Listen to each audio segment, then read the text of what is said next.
This live is for educational purposes only. It's not meant for diagnosing your illnesses. Pero if you have health condition, please consult your trusted doctor. But if you have the same lifestyle with your physician, much better doon. Okay? So, ito yung mga pwede kayo mag-question. Mag-ask question at try nating sagutin lahat. Alright? Pasok ba ang shirataki rice sa low carb? Okay, ang shirataki rice nasa Koshin food list. So, pagka Koshin food list, 2 or 3 times a week lang po yan, no? In moderation. Yan ang moderation kay Doc Bry. 2 to 3 times a week. Hindi yan everyday kinakain. But if you are diabetic, please, no dry shirataki. Why? Dahil sa aking clinical experience regarding shirataki, tumataas po ang sugar nila. May minimal gallbladder ako, Doc. Masama ba yun? Lahat po tayo may gallbladder unless na surgery na. So, wala na yung gallbladder. Pero, if you have gallstones, ang advice ko, if no pain, no surgery. Okay. Good, Doc. Everyday po ba kayo sa clinic sa Bukaw? Ako, have an appointment. Make sure, no? Magpa-appointment muna kayo. Okay, 114 creatinine ko po. Mataas na po ba yun? Salamat. Tingnan nyo po yung mga lab results ninyo. Meron yung normal range. Tingnan nyo po kung mataas po siya or nasa normal po. Okay?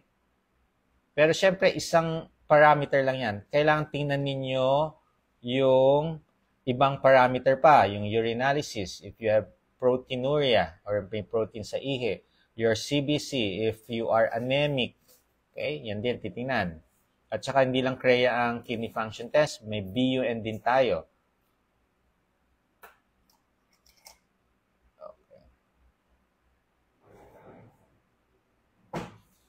Okay.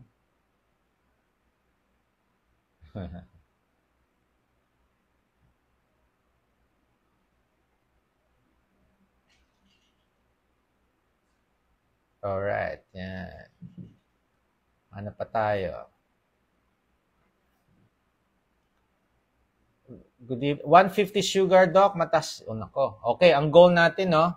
Ang sugar, goal natin, bago tayo kumain sa umaga, 100 mg per deciliter and below. Goal natin yan. Pagka sa gabi naman, after dinner, 2 hours after dinner, 125 mg per deciliter. Goal. Pero confirmatory pa rin natin is the fasting blood sugar and the HbA1c. Okay? Advisable po ba sa may psoriasis ang mag-keto? Sa totoo lang, if you have psoriasis, strict low carb will do. Keto, yes, because tatanggalin natin lahat ng mga processed food, sugar drink. And you will focus only sa food, real food, lutong bahay. Ayusin natin yan. Yes, na-address natin yan. Okay?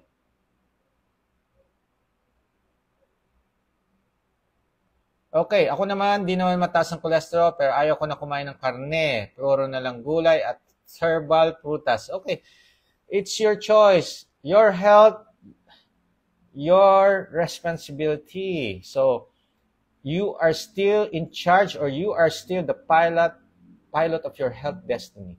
If you know that your health is improving, continue what you are doing. Kung yan ang galing sa'yo or nagpapa-health, bibigay ng healthiness sa inyong katawan, continue lang.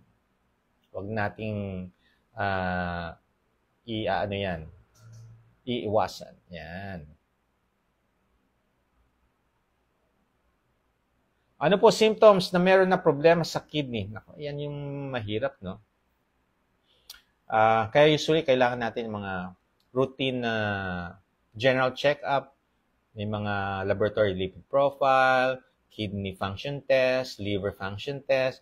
Siyempre, yung sa diabetes, yung FBS and HbA1c, kailangan natin tingnan. Kasi, if may problem tayo sa kidney, common cause ng problem sa kidney will be diabetes and hypertension.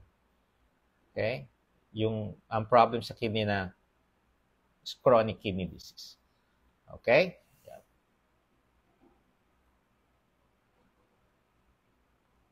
Okay.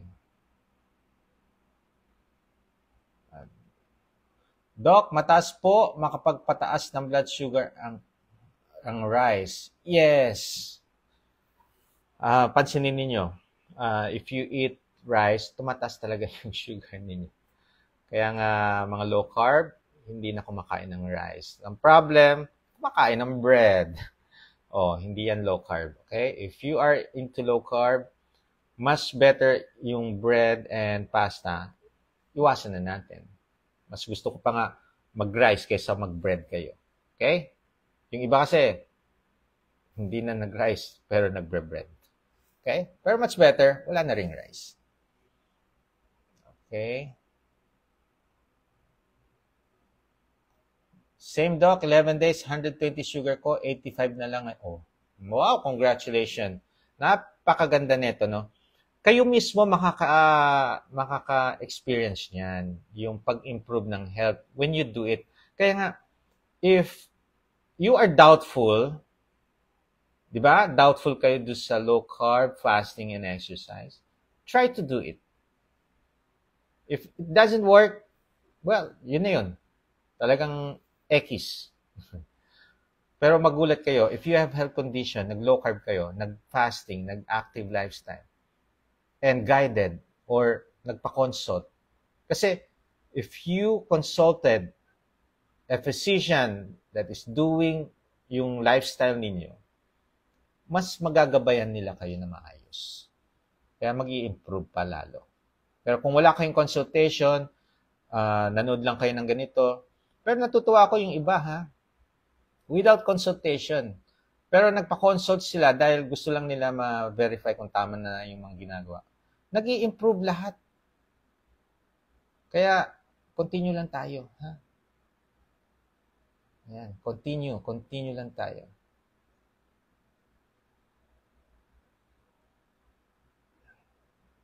Doc, masama ba ang bread? Fave ko kasi. Yes, favorite ko rin yan dati. Well, if you are diabetic, if you have gout, GERD, yan ang ipapatanggal ko. If you have fatty liver, yan din yung papatanggal ko. Okay? So, sorry kung favorite. Pero kung mag-improve naman ang health nyo, why not? Tanggalin natin. Okay, ano po magandang vitamins sa meron diabetes kasi lagi ako puyat, di maiwasan, lalo Ramadan po dito, need po talaga mapuyat. Okay. Yan yung tinatawag nating occupational hazard. If you have diabetes, bagsak ng immune system ninyo.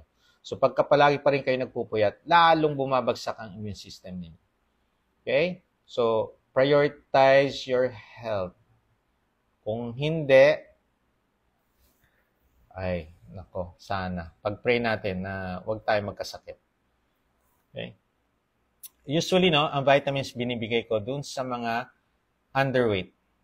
Ang vitamins binibigay ko kapag ang mga laboratory result nila ay, halimbawa, ang calcium, mababa, magbibigay ako supplement. If you are anemic, magbibigay ako ng iron supplement or ferrous sulfate. So, if not, normal weight, overweight, obese, I do not give supplement. Nagbibigay lang ako sa mga underweight. Okay? Pwede po ba mag-low carb ang may arrhythmia? Ako, isang sample yan, yung 12 years old kong patient noon. Regular heartbeat. Okay? Ang coach pa niya sa taekwondo ang nakapansin. Yung shortness of breath, nahihirapan yung bata compared sa mga ibang mga kasama niya sa taekwondo. So, nung nagpa-consult, irregular yung heartbeat, yung ECG is abnormal. Pinakinggan ko ang kanyang puso. Ako po, yung heartbeat, ang pangit. Hindi magandang heartbeat. So, inalam ko ang lifestyle. Junk, processed food, sugary food, sugar drink ang kanyang main meal, main food, main nutrition. So sabi ko sa mother, change your son's lifestyle. Tanggalin natin, puro home-cooked meal. Then after 2 months, ulitin natin ang ECG, ulitin natin yung mga laboratories na. So, true enough, after 2 months, bumalik siya. Pinakinggan ko muna ang heartbeat. Wow, ang ganda. Regular heartbeat. Sabi ko sa mother, kahit hindi ko pa nakikita ang ECG, normal na yan. Tiningnan ko na. So, tiningnan ko nga, normal ECG. So, by changing your lifestyle, you will improve even yung arrhythmia. Meron din ako isang patient, chest pain. Palaging puyat ng puyat. Kaka-chest pain. Nung hindi na nagpupuyat, nawala ang chest pain. Okay? Well, kung night shift, occupational hazard. Talagang mahirap. Mahirap pa kumita. Pero yan yung source of income nyo. Kaya mahirap baguhin. Okay? Paano, Doc, if 2 times ako maintenance ko sa high blood, paano umpisan ang low carb?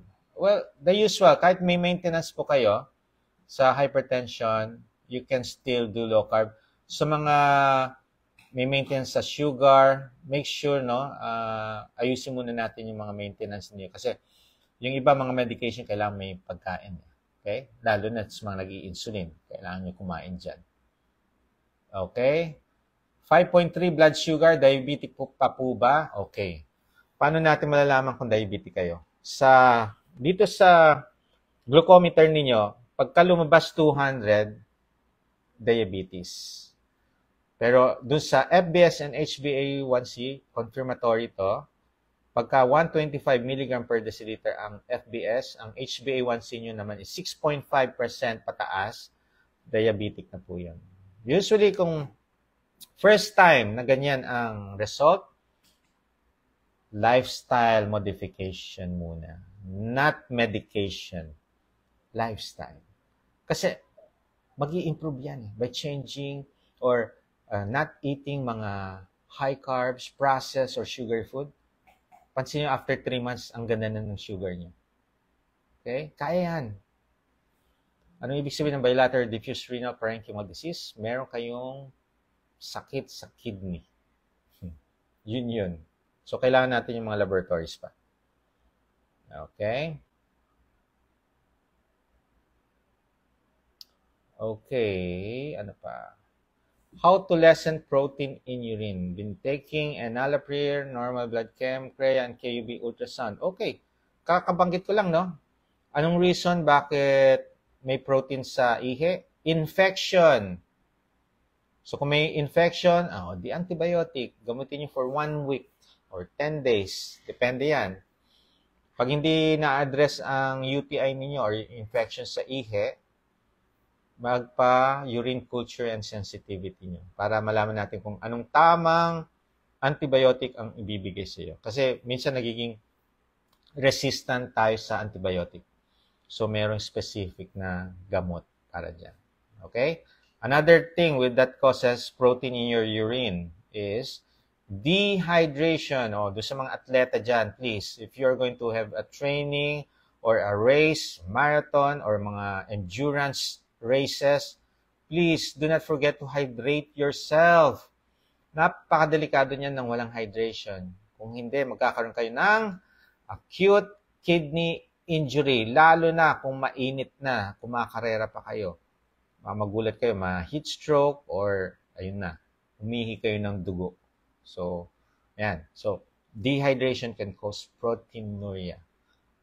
Okay? Strenuous activity, pwede rin. And kung normal naman ang blood chem, CREA, KUB ultrasound is normal, so baka naman dehydrated kayo. Or baka naman may infection. Okay? Doc, palagi masakit ang balakang. Pag masakit ang balakang ninyo, baka overweight kayo, so binubuhat nyo ang bibigat. Imagine mo kung overweight kayo ng 30 kg or 25 kg na lang.